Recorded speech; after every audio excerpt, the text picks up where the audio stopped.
चलिए दोस्तों क्वेश्चन देखते हैं हम लोग। ठीक है, ट्रू फॉल्स हमें चूज करना है। क्वेश्चन नंबर हमारा जो 8.2 का क्वेश्चन नंबर 4 है, इसको ध्यान से समझते हैं कि क्वेश्चन नंबर फर्स्ट इसमें बोला गया है sine A plus B equal to sine A plus sine B. ये ट्रू है फॉल्स है कि साइन ए और ए प्लस बी है, कोई भी एंगल्स है, अगर हम उनको एंगल सेपरेट करके लिख देते हैं क्या ये सही है? चलिए देखते हैं।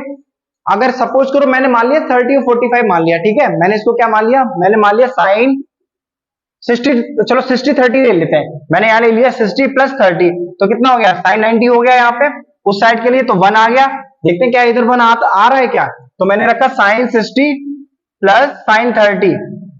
साइन 60 कितना होता है, √3/2, साइन 30 होता है 1/2, तो ये आ रहा √3 प्लस 1/2। इसका मतलब इसको इस तरह से अगर हम लिखते हैं तो ये बिल्कुल सही नहीं है, क्योंकि हम अगर यहाँ पे 60 लेते हैं, यहाँ पे 30 लेते हैं, जो वैल्यू हमारी 1 आ रही है, जबकि इसको हम साइन 60 प्लस साइन 30 करके सॉल्व करते हैं तो हमारी वैल्यू आ रही है √3 प्लस 1/2। इसका मतलब इस तरह से नहीं लिख सकते हैं, ये हमारा क्या है, फॉल्स है, गलत है। क्वेश्चन नंबर सेकंड देखते हैं इसका। The value of sine theta increases as theta increases. कह रहा है कि साइन थीटा है ना, उसकी वैल्यू जो है, अगर एंगल की वैल्यू को हम बढ़ाते चले जाए रिस्पेक्टिवली, तो उसकी वैल्यूज बढ़ती चली जाती है।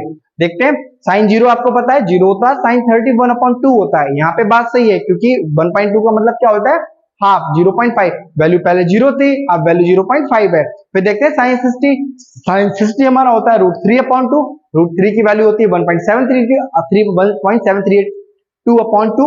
अगर हम उसे वैल्यू डिवाइड देंगे 2 से, तो हमारी इसकी वैल्यू निकल के आएगी √3/2 की 0.866।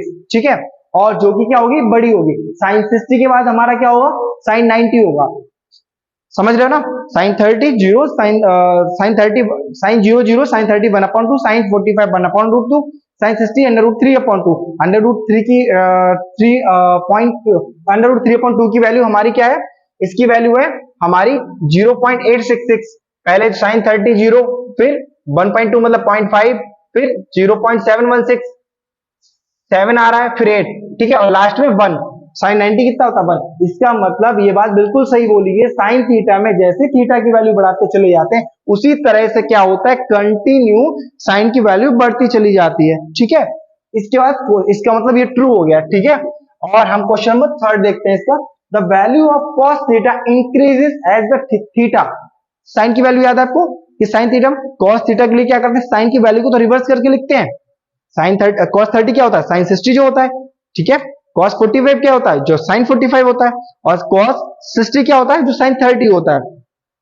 तो साइन थीटा में हम बोल चुके हैं कि साइन थीटा की जैसे वैल्यू इंक्रीज करते रहते हैं ना, तो कॉस थीटा में वो वैल्यू कैसी होती है, डिक्रीज चली जाती है। अगर यहाँ पे इंक्रीज की जगह पे ना अगर डिक्रीज बोला जाता कॉस वाले में, तो ये बात सही हो जाती, बट यहाँ तो ये बात बिल्कुल गलत है, क्योंकि कॉस 30 की वैल्यू कितनी होती है, √3/2, फिर आता है 1/√2, ठीक है, फिर आता है 1/2, फिर क्या यहाँ 1 से स्टार्ट होता है, और फिर ये 0। तो ये क्या हो रहा है, देखो घट रहा है, घट रहा है, जबकि साइन में क्या हो रहा था, साइन में यहाँ से स्टार्ट होकर इधर को आ रहा था, साइन में तो बढ़ रहा था, साइन वाली बात हमने सही बोल दी। बट कॉस में क्या हो रहा है, कॉस में डिक्रीज हो रहा है। बट उसने बोला है कि क्या ये कॉस में, कॉस का भी एंगल बढ़ा दें तो कॉस की वैल्यू भी बढ़ती चली जाएगी? नहीं, बिल्कुल नहीं बढ़ेगी, क्योंकि कॉस की वैल्यू मुझे दिख रहा है घट रही है। तो इसका मतलब ये क्या हो गया, फॉल्स हो गया। क्वेश्चन नंबर 4 देखते हैं। 3 के बाद 4 देखते हैं।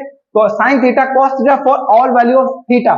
कह रहा है इस कंडीशन में साइन थीटा जो हमारा होता है वो कॉस थीटा के बराबर होता है।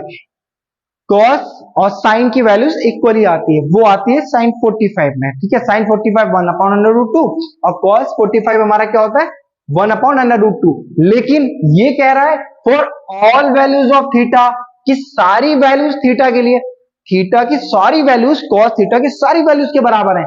ये तो बिल्कुल गलत है कि सारी वैल्यूज बराबर नहीं है। अगर वहां पे ये भी वो बोलता है ना क्या साइन थीटा की सारी वैल्यू कॉस थीटा की वैल्यू में रिपीट होती है, तो मैं मान लेता कि हाँ एक पल के लिए रिपीट तो होती है, बट अलग अलग एंगल्स में रिपीट होती है। बट वो यहाँ पे कह रहा है फॉर ऑल एंगल्स। देखिए क्या बोला है कि साइन थीटा कॉस थीटा के बराबर है सभी एंगल्स के लिए। नहीं भैया, सभी एंगल्स के लिए कहां बराबर है, क्योंकि साइन 45 तो कॉस 45 के बराबर होता है 1/√2। इसके अलावा साइन 30 है, साइन 60 है, कॉस 30 है, कॉस 60 है, सारी वैल्यूज डिफर है। ठीक है, तो ये भी क्या हो जाएगा, ये बिल्कुल गलत हो जाएगा, बिल्कुल गलत बात बोलिए, फॉल्स है। अगर सिर्फ 45 के लिए बोलता, यहाँ पे ऑल की जगह एनी बोलता ना किसी एक के लिए, तब तो ठीक है, तब हो जाता ट्रू, बट यहाँ पे बोला ऑल, तो ऑल के लिए फॉल्स है। अब बोला गया कि cot A is not defined for A equal to 0, बोलता है कि ये नॉट डिफाइन आ जाए, है ना, कौन, जब कॉट की ए की वैल्यू हम 0 रखते हैं। चलिए देखते हैं, कॉट थीटा को क्या लिख सकते हैं हम, कॉट ए को लिख सकते हैं कॉस ए अपॉन साइन ए, लिख सकते हैं। कॉस ए कितना होता है, कॉस 0, यहां क्या होगा, साइन 0, कॉस 0 कितना होता है हमारा, कॉस 0 होता है 1, साइन 0 कितना होता है 0, और इसमें इसकी वैल्यू डिवाइड देते हैं 1 में, जब 0 से डिवाइड देते हैं तो हमारा क्या आता है, नॉट डिफाइंड आता है, ठीक है, नॉट डिफाइंड आता है। इट मीन कि कॉट ए है ना, ये नॉट डिफाइंड है एंगल ए के लिए, और ये बात यहां से प्रूव भी हो रही है, तो ये हमारा क्या है, फॉल्स है, ठीक है। आई होप आपको सारे डाउट्स क्लियर हो गए होंगे। ट्रू फॉल्स करना है, लेकिन समझते हुए करना है, ना कि मुझे रटना है कि हमने पीछे से देख लिया ट्रू है फॉल्स है फॉल्स है ट्रू है, नहीं, आपको सारी चीजें पता होनी चाहिए, समझ में आना चाहिए ऐसा बोला गया तो रीजन क्या है, ठीक है, क्योंकि अभी आप 10th क्लास में हो तो कॉन्सेप्ट समझो, ना कि रटंत विद्या। आई होप आपको क्लियर हुआ, थैंक यू। कोई डाउट हो तो प्लीज कमेंट सेक्शन में बताइए।